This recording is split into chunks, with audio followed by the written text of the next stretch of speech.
So here we are, 3 weeks out from Ultra Adelaide, my first 100 miler. Backpack guys on the run, feel the fire burst inside, breaking through the night like sun, watch him as he hits his stride. I'm pretty pumped and I've been working hard for this. So I thought I'd give you a quick update of what's been going on, what's happening at the moment, and what's going to happen very soon. So we have been training very hard. I've had some amazing events. If you've been following through the social medias, you know I did No Time to Die a little over a month ago. So that was my first front yard ultra. I was aiming for some pretty big numbers. Now I didn't quite hit those numbers, but you know what? I had an amazing time and I still hit a new benchmark for myself. I didn't quite hit the 100-mile distance. Not because the legs weren't capable of doing it, but I just wasn't quite fast enough. So I ended up timing out a little before I hit the 100-mile distance. So I definitely feel like I'm going to be capable of doing it because my cutoff time for Ultra Adelaide is 36 hours. I made 22 at No Time to Die. So I think all I need to do is another 20 odd kilometers over an additional 14 hours. I think I'll be fine. So I'm pretty pumped. I know it's going to be hard work. I know running over those mountains, especially the fact that we start at midnight on the Saturday. So I'm going to run all night. Then I'm going to run all day. Then I'm going to run back into the night again on the Sunday. And then probably finish sometime either Sunday morning or, sometime before Sunday midday anyway. So it's pretty amazing. I am pretty pumped for this event. As you can possibly tell from looking at me, I've been working towards this for a long time. So Ultra Adelaide is one of my favorite events of the year. The 100K distance is amazing. So I've done it 3 years in a row now, and I'm a bit sad I won't be doing the 100Ks this year, but obviously I want to challenge myself with 100 miles. So that's going to be the goal this year.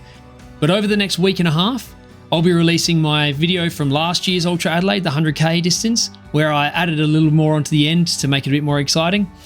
So that's coming.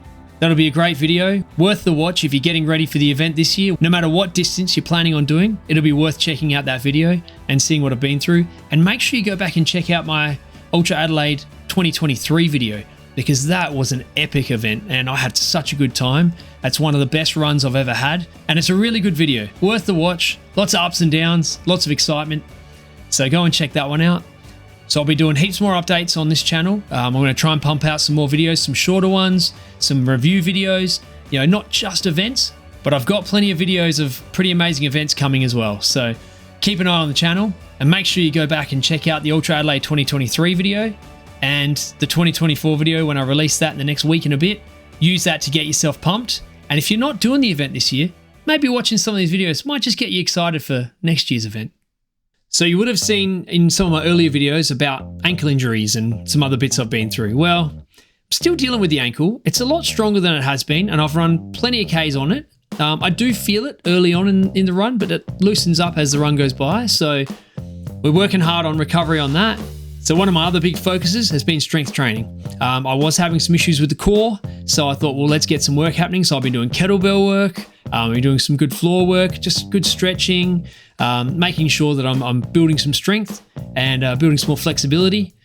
So that's been the focus at the moment, and that'll be going forward for the next 3 weeks. I'll be working on that just to make sure that my body is as ready and as tuned as it can be for this event. Now, I'd just give you a quick update on some of the gear I've organised. The last month or so, I've been able to prep myself with some new gear. So most importantly, my Garmin Enduro 3 watch. So that has been amazing. I'm really, really impressed with it. So I've got a review for that coming soon. Keep an eye out for that one on the channel. Also, my shocks. I happen to have my Open Run Pro ones die on me the other day. Now they're over 2 years old, so they've worked hard for me and I've done a lot with them. So I've upgraded to the Open Run Pro 2s and I am blown away. I'm very, very impressed. So little preview of the review I've got coming is they're good. So if you're thinking about getting some, definitely have a close look at that. And then a couple other little accessories that I've got for this trip is some poles. So I have yet to run an event with poles. So this will be the first time I will have used poles. Now, I wanted to take some with me because I've been told by lots of people that when you get that 100-mile distance, especially with a hilly terrain, having some of those could just help keep me going easier and give me some respite when I hit some big hills. So I've got those. I'm doing a bit of work with them now, getting myself used to using them. I don't know how much I'll use them, but I'd rather have them and not need them. And then to make it comfortable to carry them, I've just had this arrive this week. So I use Solomon packs. So I've got one of their quivers, so I can carry the poles in the quiver. And then if I don't want to carry poles at any point, that could be a backup for me to carry camera equipment in, things like that when I'm out there. So quite a handy little unit. There's heaps more gear coming. Obviously, I'm going to talk about some of the gear I'm going to use, my Solomon packs, what shoes, what other equipment I'll take, my nutrition. So we'll go through more of that detail maybe in another video coming up. But I just thought I'd show you where we're at the moment. Now, talk about training for a second. I've been working hard. I've been running a lot. Obviously, I had the No Time to Die event. But since then, one of my rules is for me to do something in a day, I have to be able to do it in a week. So if I've got a 100-miler coming up, well, that means I've got to do a 100-mile week. Now, I've done actually quite a few weeks that have been more than 100 miles this year, but with a month to go, I thought, let's get out there and do it. So I've just finished up a 100-mile week. So I worked really hard last week. I averaged 20-something kilometers per day. Started a bit shorter on the first couple of days, but then I finished with some 30K days. And yeah, look, the legs are tired, but for me to work a 6-day week, I've got 3 kids, and still to push out 100 miles and feel like I'm capable of still moving afterwards, I think physically I feel pretty ready. So we're going to keep running. We've got a few more runs ahead of us over the next week and a half, 2 weeks. And then to make sure we're ready, 1 week before Ultra Adelaide is Mount Misery. So I couldn't miss out on the chance to go and run that one.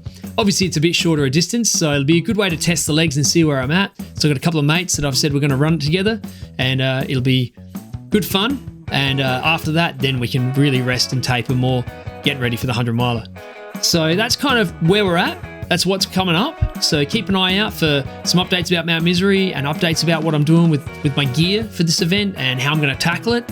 I've got some amazing crew that have helped me with so many events. So I've got to talk to them now about how we're going to kind of work that around for the 100-mile distance. But we're in a good place. We feel good, and I think I'm ready. 100 miles, my next big challenge. I'm looking forward to it. So Ultra Adelaide, here we come.